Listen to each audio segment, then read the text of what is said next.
War की वजह से कई देशों में लॉकडाउन लग रहा है। लेकिन क्या ये सच है या फिर एक और इंटरनेट रूमर? आज हम इसको सिंपल तरीके से समझेंगे। सबसे पहले एक बात क्लियर कर लेते हैं।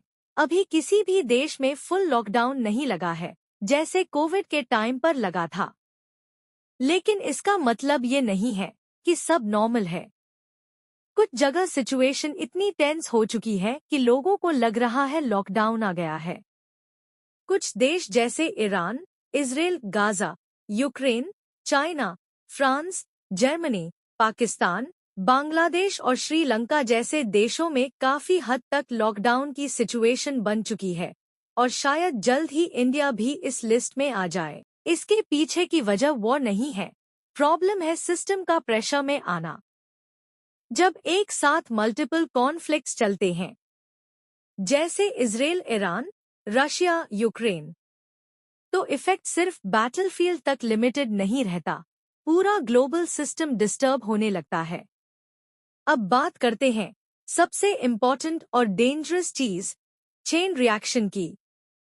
इसमें वॉर होता है, ऑयल सप्लाई डिस्टर्ब होती है, प्राइसेस इंक्रीज होते हैं, लोग पैनिक में बाइंग स्टार्ट करते हैं, गवर्नमेंट रिस्ट्रिक्शंस लगाती है और यहीं से लॉकडाउन जैसा फील स्टार्ट होता है।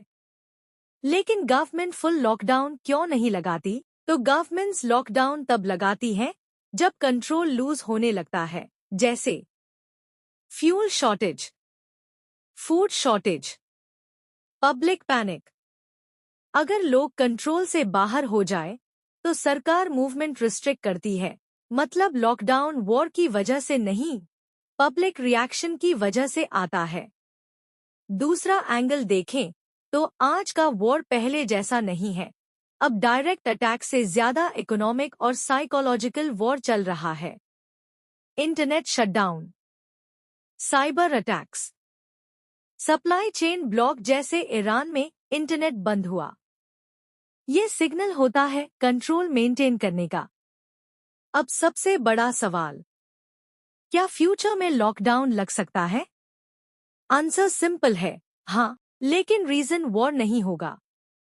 अगर ऑयल क्राइसिस, सप्लाई ब्रेकडाउन और मास पैनिक, ये तीन चीजें एक साथ होती हैं, तब लॉकडाउन आ सकता है। दुनिया लॉकडाउन की तरफ नहीं जा रही, लेकिन कंडीशंस बन रही हैं। और अगर ये कंडीशंस कंट्रोल से बाहर हो गई तो लॉकडाउन अपने आप आ जाएगा।